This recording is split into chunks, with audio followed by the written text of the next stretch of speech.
오늘이 무슨 날이죠? 안식일. 그러면 안식일은 무슨 날이죠?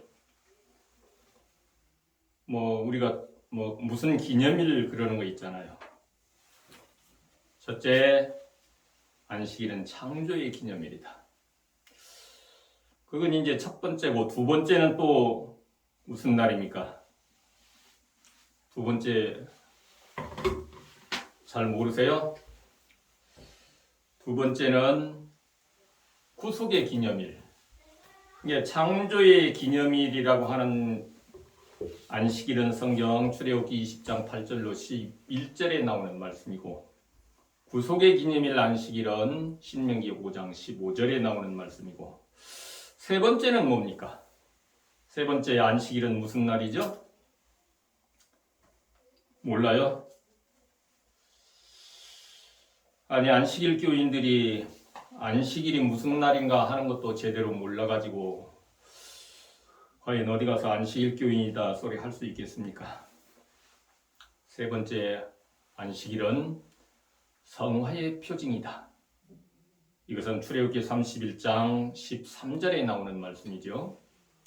그래서 안식일이 무슨 날인가? 그러면 창조의 기념일, 구속의 기념일, 성화의 표징, 이렇게 단번에 말이 나올 수 있을 정도로 적어도 안식일 교인이라고 하면 그 정도는 알아야 되지 않겠어요? 그런데 우리가 이제 그런 안식일이 무슨 날인가에 대해서도 제대로 알지 못한다라고 하는 것은 우리의 신앙을 다시 한번 점검해 보아야 할 것입니다. 그 중에서 이제 창조의 기념일은 모르는 사람 없고, 구속의 기념일은 일부 좀 알고, 그나마 성화의 표징에 대해서는 거의 모르는 것 같이 여러분들이 답변이 없으니까, 우리 출애굽기 31장 13절 안식일에 대해서 증언보감 3권 17쪽에는 이렇게 설명을 합니다. 출애굽기 31장 13절, 하나님께서 창조주가 되심을 알리는 표징으로서의 안식일은 또한 하나님이 거룩하게 하시는 분임을 가리키는 표이기도 하다. 만물을 창조하신 능력은 영혼을 주의 형상대로 재창조하시는 능력이다. 안식일을 거룩히 지키는 사람들에게 그날은 성화의 표가 된다. 그래서 성화의 표징이다. 그래서 창조의 기념일, 구속의 기념일, 성화의 표징. 그래서 우리가 안식일을 거룩하게 지키는 것이죠. 잊어버리지 마시고 꼭 이것은 여러분들 신앙생활 속에 기억을 하시길 바랍니다. 오늘은 이제 심판에 대해서 공부를 하게 되겠는데, 심판이 과연 어떤 것인가? 먼저 우리 요한복음 5장 24절에 있는 말씀을 한 말씀 찾아보겠습니다. 요한복음 5장 24절, 내가 진실로 진실로 너희에게 이르노니 내 말을 듣고 또 나 보내신 이를 믿는 자는 영생을 얻었고 심판에 이르지 아니하나니 사망에서 생명으로 옮겼느니라. 우리가 예수를 믿으면은 영생을 얻었고 심판에 이르지도 아니하고 사망에서 생명으로 옮겼으면 됐지. 더 이상 바랄 게 뭐가 있느냐. 그래서 이제 다른 개신교회들에서는 예수만 믿으면 우리는 그냥 계명도 필요 없고 다 우리 심판도 받지 않는데, 무슨 안식일 교회에서는 조사 심판이라고 하는 것도 있다고 그러고 무슨 심판을 받는다고 자꾸 그러냐. 이렇게 해서 이 요한복음 5장 24절을 제대로 이해하지 못한 분 가운데 한 분이 결국은 조사 심판도 없고 우리는 이미 영생을 얻었다. 그러니까 예수만 믿으면 된다. 이렇게 해서 안식일 교회를 떠나간 대표적인 인물이 이상구 박사라고 할 수 있습니다. 그런데 우리 교인들 가운데도 이야기를 나누다가 보면 이 말씀을 제대로 이해를 못하시는 분들이 많이 계시는 것 같아서 오늘 심판에 대해서 설명을 하면서 이 말씀부터 좀 설명을 드리고 넘어가려고 합니다. 바벨론이라고 하는 왕국이 있어요. 가시적으로 눈에 보이는 바벨론 말고 영적으로 바벨론이라고 하는 왕국이 있는데 왕이 누군가 하면은 사탄이 왕이에요. 근데 그 나라에는 생명은 없고 사망만 있어요. 왜 그런가 하면은 그 바벨론 왕국의 왕이 늘 죽이는 일만 하기 때문에 그 나라에는 생명은 없고 사망만 있습니다. 또 한편으로 은혜의 왕국이 있어요. 근데 은혜의 왕국의 왕은 어린 양 예수 그리스도가 왕입니다. 근데 그 나라에는 사망은 없고 생명만 있어요. 왜 그런가 하면은 은혜의 왕국의 왕이 늘 살리는 일만 하지 죽이는 일은 안 하기 때문에 그 나라에는 생명만 있어요. 바벨론 왕국은 언제 세워졌어요? 아담에게 하나님께서 지구를 통치할 수 있는 왕권을 아담에게 주셨는데 사탄에게 아담이 그 왕권을 빼앗김으로 말미암아서 그때부터 이 땅에는 바벨론 왕국이 세워진 거예요. 사탄의 왕국. 다른 말로 말해서 사망의 왕국이 세워졌다 그 말이에요. 그러면 하나님께서는 은혜의 왕국을 언제 세우셨느냐? 하나님께서도 아담과 하와가 범죄하고 난 뒤에 바로 은혜의 왕국을 세우셨는데 왕권 없는 은혜의 왕국이 세워진 거예요. 왜 그런가 하면 왕권을 사탄이 가지고 있으니까. 그래서 그러한 역사가 4,000년이라고 하는 세월이 흐르고 난 뒤에 첫째 아담인 그 아담이 빼앗겨버린 왕권을 둘째 아담인 예수님께서 십자가에 돌아가심으로 말미암아 빼앗겼던 그 왕권을 사탄에게서 예수님이 되찾아오심으로 말미암아 비로소 은혜의 왕국이 확립되었다. 예언의 시는 그렇게 기록을 합니다. 그러니까 바벨론이라고 하는 한 왕국이 사탄이 왕노릇을 하면서 있는데 그곳에는 뭔가 하면 사망밖에 없어요. 그리고 은혜의 왕국에 예수님께서 왕이신데 그 나라에는 생명만 있어요. 그러니까 여기에서 말하는 예수 그리스도를 믿으면 우리는 영생을 얻었고 사망에 이르지 아니한다라고 하는 심판에 이르지 아니한다라고 하는 그 심판은 도대체 어떤 심판이냐? 우리가 본래는 다 사탄의 왕국, 바벨론의 왕국, 사망의 종노릇하면서 살았죠. 죄의 종노릇하면서. 그런데 우리가 예수를 믿음으로 말미암아 그와 같은 사망의 왕국에서 은혜의 왕국, 생명의 왕국으로 옮겨왔다 이 말이. 옮겨왔어요. 그렇기 때문에 우리에게는 더 이상은 사망에 있지 아니하고 생명에 있는 그와 같은 존재들이 되었다. 그런 이야기죠. 그러면은 심판에 이르지 아니한다라고 하는 말이 무슨 말인가 하면은 은혜의 왕국으로 옮겨오지 아니하고 여전히 바벨론의 왕국에 남아있는 그와 같은 백성들은 심판을 받아요. 결국은 언제 심판받죠? 그 사람들이 예수님께서 재림하시고 난 후에 1000년 1000년 왕국 시대에 그들이 심판을 받아요. 누가 심판을 합니까? 구원받은 성도들이 1000년 동안 왕노릇하면서 그들을 심판을 해요. 그러니까 심판에 이르지 아니하는 이 은혜의 왕국으로 옮겨온 사람들, 사망에서 생명으로 옮긴 사람들은 그 심판에 이르지 아니한다. 그 심판은 받지 아니한다. 왜? 이미 사망에서 생명으로 옮겨와 버렸기 때문에 사망의 백성들이 받는 심판에는 이르지 아니한다라고 하는 그와 같은 심판을 이야기하는 거예요. 우리가 오늘 공부하려고 하는 심판은 그 심판하고는 전혀 다른 심판이죠. 그러면은 사망에서 생명으로 옮겨올 때에 무슨 심판을 좀 받고 오셨습니까? 아니면은 그냥 오셨습니까? 본래의 은혜의 왕국에는 의로운 사람들만 살도록 되어 있어요. 죄인들이 사는 왕국이 아니야, 은혜의 왕국은. 그런데 모두 우리가 다 죄 가운데 있는 죄인들이기 때문에 우리가 아는 대로 하나님의 은혜로 값없이 의롭다 하심을 얻고 하나님의 은혜로 은혜의 왕국의 백성이 되어서 생명을 얻은 존재가 되었다고 하네요. 이것을 다른 말로 믿음으로 말미암는 의이다. 그러고 또 다른 말로 칭의라 이렇게 이야기합니다. 그러니까 믿음으로 말미암아 칭의를 얻음으로 사망에서 생명으로 하나님의 은혜로 값없이 옮겨와 버렸어요. 우리는. 그래서 더 이상 우리는 사망에 있는 백성들이 받는 심판에는 이르지 아니합니다. 그 심판은 그 가운데 남아있는 백성들이 심판을 받는 거예요. 그러면은 우리가 이 은혜의 왕국에서 영원히 살 것이냐? 그렇지 않죠. 한 번 더 옮겨가야 돼요. 한 번 더 옮겨가야 돼요. 그런데 어디로 옮겨가요? 영광의 왕국으로 옮겨가야 됩니다. 그런데 은혜의 왕국으로 사망에서 옮겨올 때는 값없이 믿음으로 말미암아 칭의를 통하여 그냥 옮겨왔는데 심판도 없이 은혜의 왕국의 백성들이 전부 다 그냥 그대로 다 영광의 왕국으로 옮겨가는 것이 아니라 은혜의 왕국에서 영광의 왕국으로 옮겨갈 때는 심판을 한다. 그런데 뭘 심판하느냐? 농사로 이야기하면 알곡과 가라지를 분리해서 알곡만 영광의 왕국으로 데려가신다 이 말이에요. 이 심판에 대해서 우리가 지금 공부를 하는 거예요. 그러니까 알곡과 가라지를 분리하는 것을 심판한다라고 이야기를 하고 있어요.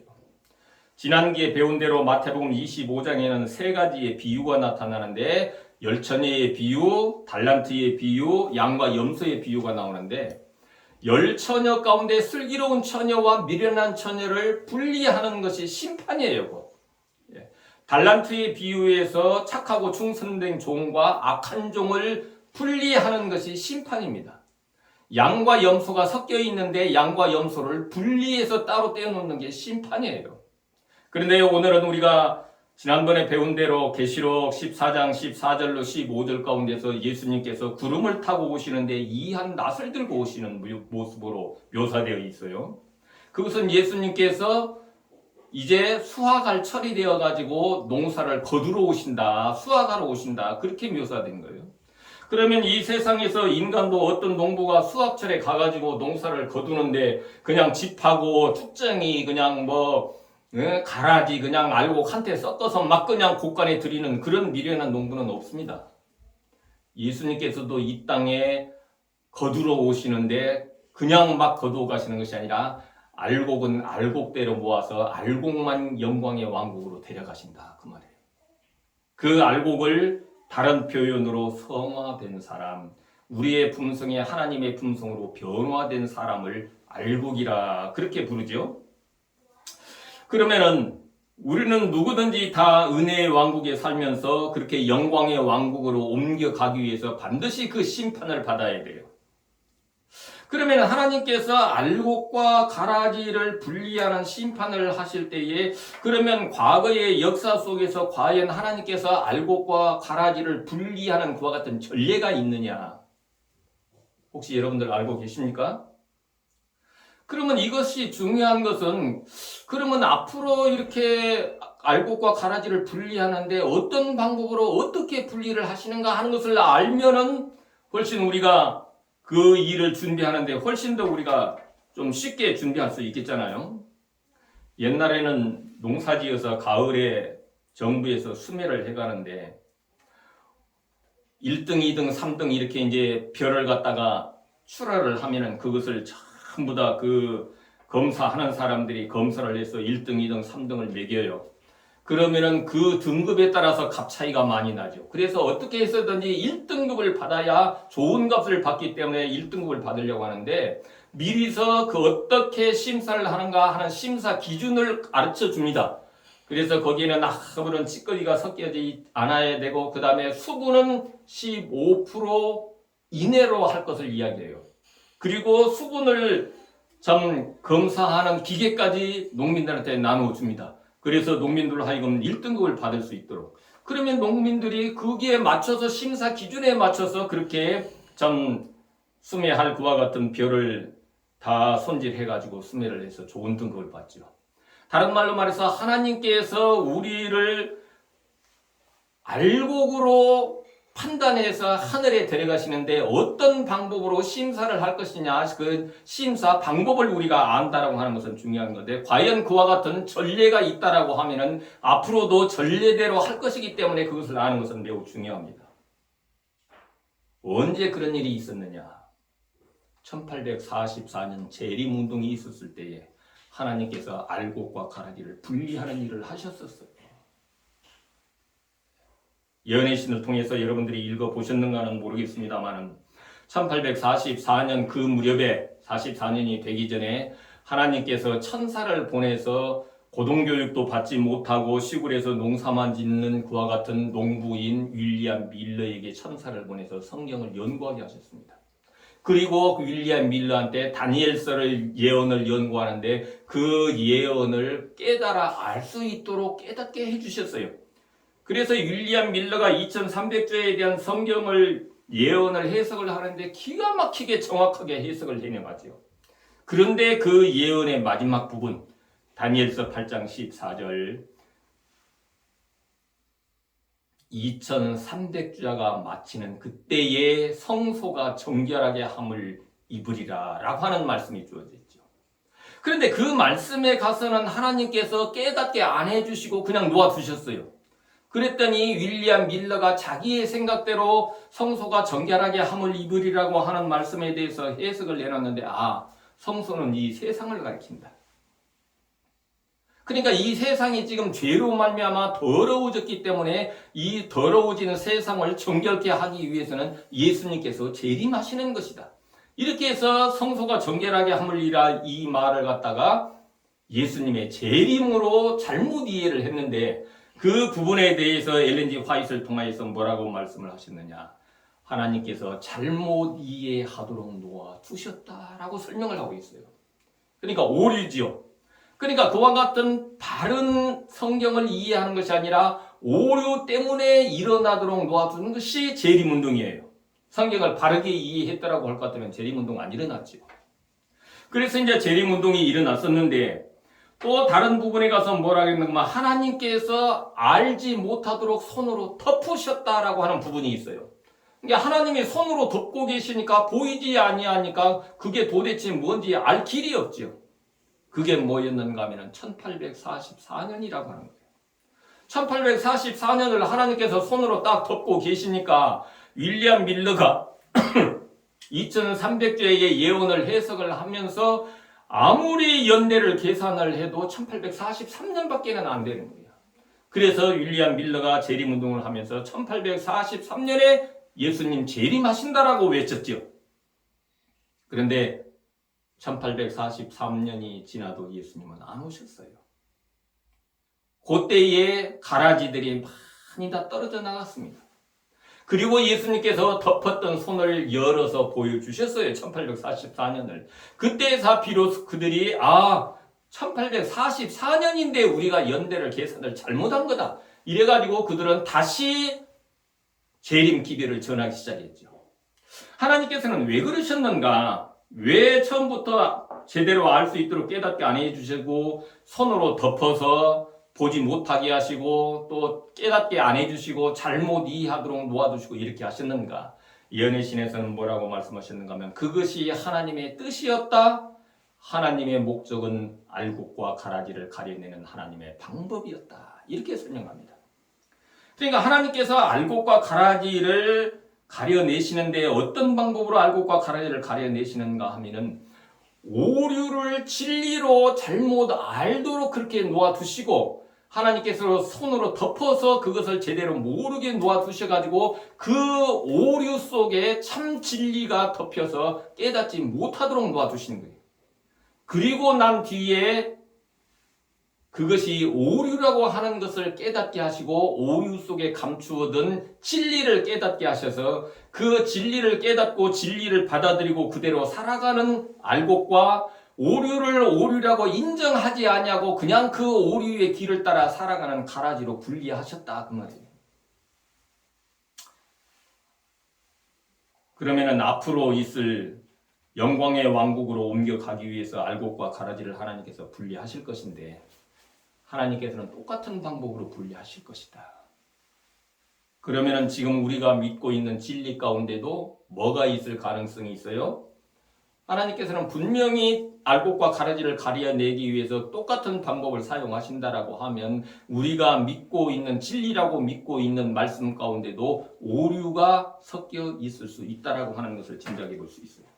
그런데 예언의 신에는 이렇게 그 부분에 대해서 말씀을 하십니다.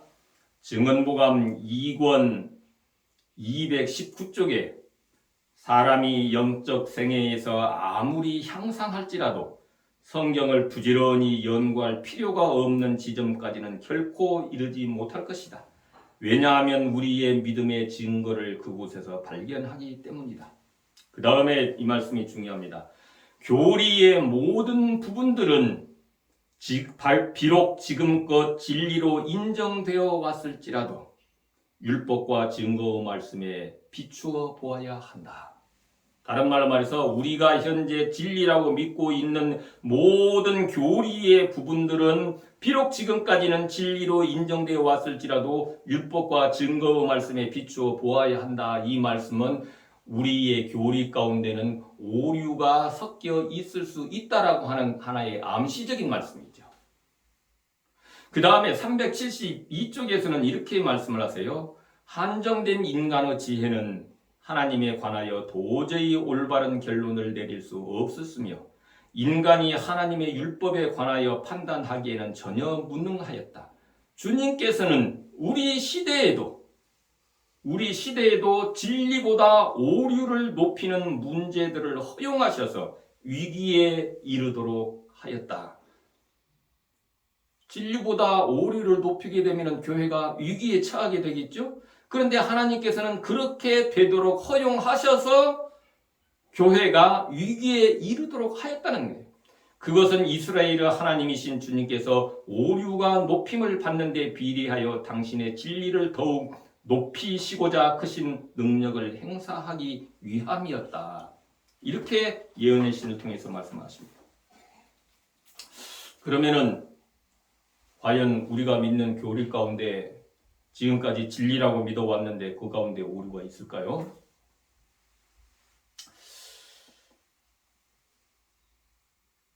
여러분들은 안식일이 하나님의 인이라고 하는 사실을 알고 계시죠? 안식일이 하나님의 도장이다. 그런데 왜 안식일이 하나님의 도장이냐? 그 이유에 대해서 여러분들이 배운 대로, 우리가 지금까지 배운 대로 하면은 첫째, 안식일 속에는 하나님의 이름이 나타나 있다. 여호와라고 하는 이름이 나타나 있다. 두 번째, 안식일 속에는 그분의 직함이 나타나 있다. 세 번째는 안식일 속에는 그분의 영토, 즉 관할권, 하늘과 땅과 바다가 나타나 있다. 그래서 안식일이 하나님의 인이다. 이렇게 배우셨잖아요. 우리 기본 교리를 읽어보면 그렇게 설명되어 있습니다. 그래서 안식일이 하나님의 인이다. 그런데 예언의 신 가운데는 그렇게 설명을 안 하고 있습니다. 예언의 신 가운데는 두 가지밖에 없어요. 우리의 교리 가운데는 세 가지 이유를 설명을 하는데 예언의 신 가운데는 율법을 주신 분의 이름과 그분의 직함이 나타나 있기 때문에 안식일이 하나님의 인이 된다. 이렇게 설명을 하고 있어요.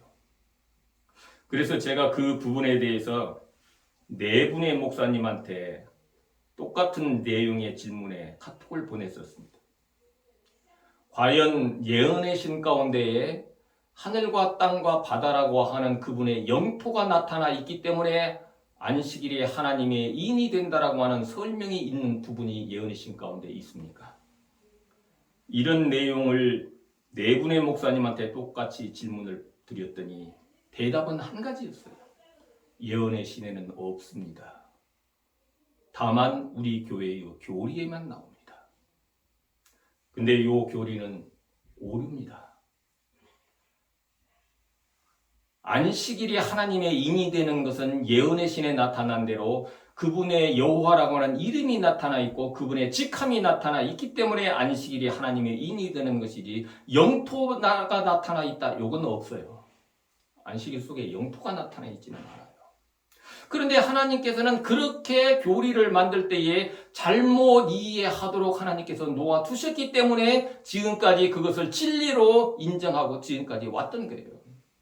그래서 그 속에 하나님께서 그 오류 때문에 우리가 깨닫지 못하도록 놓아두신 진리가 감추어져 있다는 이야기죠. 그래서 우리가 배운 교리대로 하면 거기에 해당하는 안식일은 창조의 기념일 안식일만 거기에 해당해요. 출애굽기 20장 8절로 11절. 그리고 구속의 기념일 안식일인 신명기 5장 15절과 성화의 표징이 되는 안식일, 출애굽기 31장 13절은 하나님의 인이 될 수가 없어요. 왜 그런가 하면 그 말씀 속에는 하늘과 땅과 바다라고 하는 영토가 나타나 있지 않기 때문이거든요. 그러면 그렇게 되면은 결국은 인맞은 자의 이마에 나타난 있는 이름이 무슨 이름이고 그것이 도대체 왜 그런 이름이 인맞은 자의 이마에 새겨져 있는가 하는 것을 설명할 길이 막혀버린 거예요.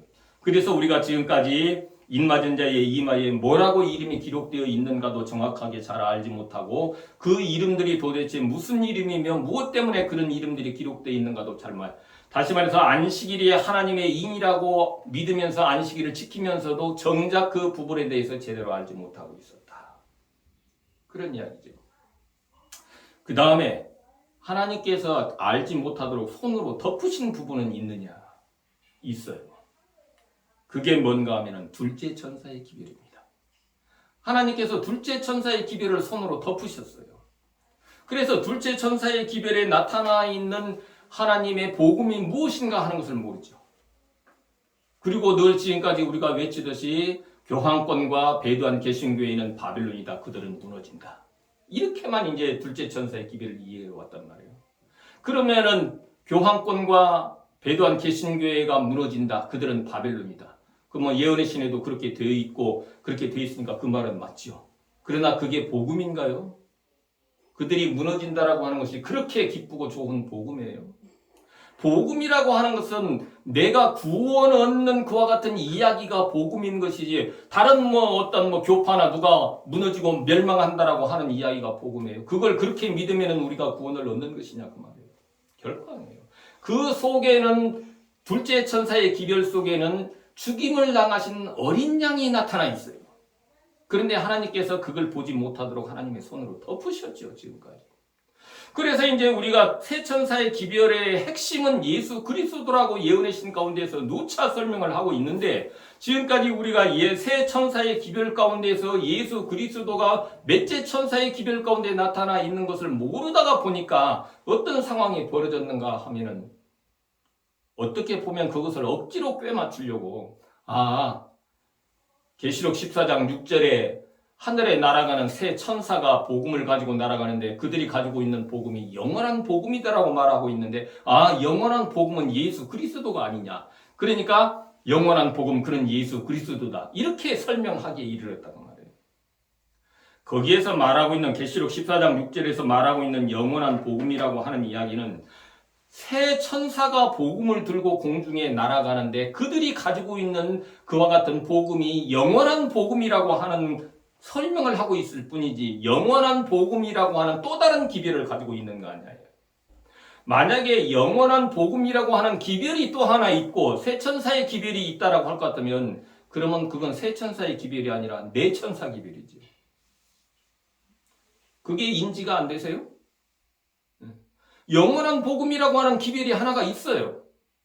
그 다음에 새 천사 기별이 있어요. 그러면 합쳐서 네 천사 기별이 되잖아. 그런데 성경은 새 천사의 기별이라고 말한다. 이것은 우리가 둘째 천사의 기별 속에 죽임을 당하신 어린 양 영원한 복음이 되신 그분을 둘째 천사의 기별에서 찾지 못하기 때문에 결국은 이와 같이 해석하는 그와 같은 어떻게 보면 억지 해석이 나올 수밖에 없었다. 그러나 그것은 하나님께서 그것을 제대로 알지 못하도록 손으로 덮으셨기 때문에 일어납니다. 그래서 둘째 천사의 기별을 제대로 이해를 못하다가 보니까 결국은 셋째 천사의 기별도 이해를 제대로 못하게 되어서 셋째 천사의 기별을 칭의의 기별이다, 칭의의 기별이다 이렇게 외치고 있는 거죠.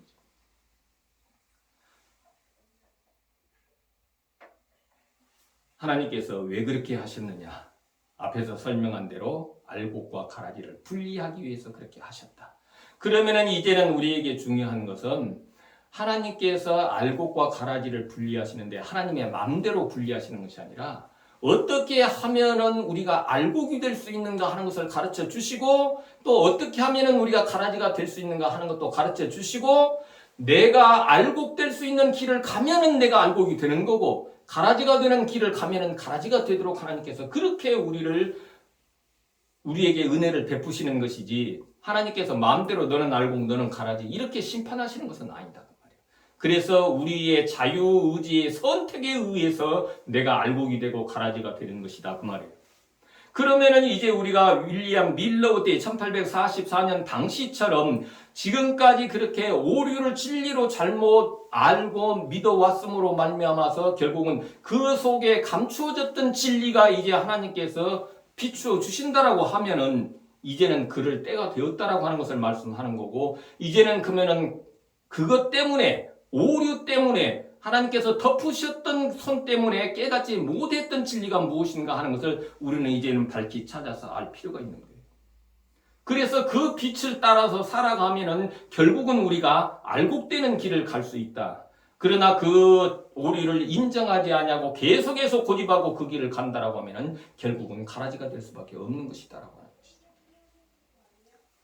한 말씀만 설명을 드리고 마친다라고 하면, 셋째 천사의 기별을 칭의의 기별이라고 전하는 것은 오류입니다. 왜 오류냐? 셋째 천사의 기별이 어떤 기별인가 하는 것을 예언의 신 가운데 말씀하신 것을 한 말씀만 읽는다라고 하면, 초기문지 117쪽에서는 이렇게 말씀하십니다. 나는 그때 셋째 천사를 보았다. 나를 수행하는 천사가 말했다. 그의 사업, 셋째 천사의 사업과 사명은 놀라운 것이다.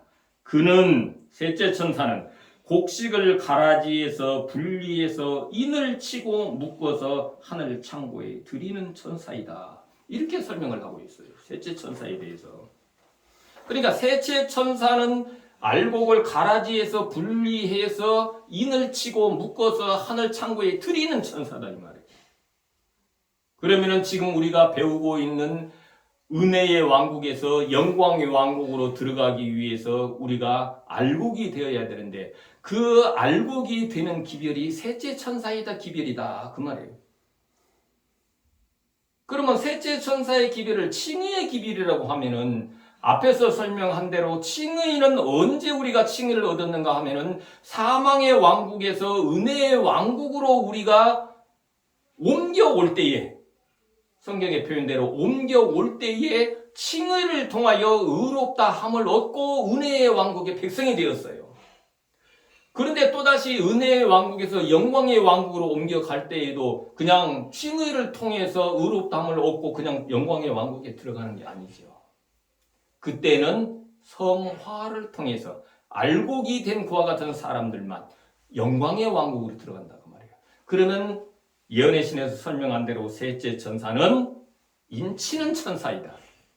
그런데 그 인은 어떤 사람에게만 치느냐? 증언보감 2권 68쪽에 보면 이렇게 설명했죠. 우리의 품성에 하나의 점이나 흠이 있는 동안은 아무도 하나님의 인을 받지 못할 것이다. 그러니까 셋째 천사의 기별은 우리의 품성이 하나님의 품성처럼 변화되어야 하나님의 인을 받고 결국은 알곡이 되어서 영광의 왕국에 들어간다. 이렇게 셋째 천사의 기별을 요약하면 그렇다고 말이에요. 그래서 셋째 천사의 기별은 칭의의 기별이 아니라 성화의 기별입니다. 그런데 그 성화의 기별이다. 그런데 이제 잘못 오해하는 분들이 이 가려 뽑은 기별 1권 372쪽에 보면은 셋째 천사의 기별은 참된 믿음으로 말미암는 의다 이렇게 설명을 하니까, 아, 믿음으로 말미암는 의, 그러면 칭의다, 이렇게 잘못 이해를 함으로 말미암아서 생긴 일이죠. 그런데 칭의가 믿음으로 말미암는 의지만 성화도 믿음으로 말미암는 의입니다. 우리의 노력으로 성화될 수 없는 것이다 그 말이에요. 아까 우리 그 성화의 표징이 되는 안식일에 대해서 우리가 말씀을 증언보감 3권 17쪽에 있는 말씀을 읽어보았습니다마는, 창조하신 능력은 영혼을 주의 형상대로 재창조하시는 능력이다. 그러니까 인간을 창조하시는 능력을 가지신 분만이 다시 재창조하시는 것이지 우리 인간 스스로의 노력으로 우리가 재창조될 수 있는 것은 아니다. 그래서 믿음으로 말미암는 의, 그러면은 칭의도 성화도 둘 다 믿음으로 말미암는 의인 거예요. 그래서 우리는 셋째 천사의 기별은 칭의의 기별이 아니라 성화의 기별이다. 그래서 앞으로도 살펴보겠습니다만은 그와 같은 오류 때문에 지금까지 깨닫지 못하고 덮여 있어서 그 덮여 있었던 빛들이 무슨 내용의 기별들인가, 무슨 복음인가 하는 것을 우리가 더 밝히 깨달아 알아서 그 새로운 비춰주는 하나님의 능력의 빛을 따라서 살아감으로 우리가 정말로 알곡된 신앙생활을 함으로 말미암아 영원한 영광의 왕국에 다 같이 들어갔으면 참 좋겠습니다. 그와 같은 하나님의 은혜와 축복이 우리 모두에게 풍성히 임하기를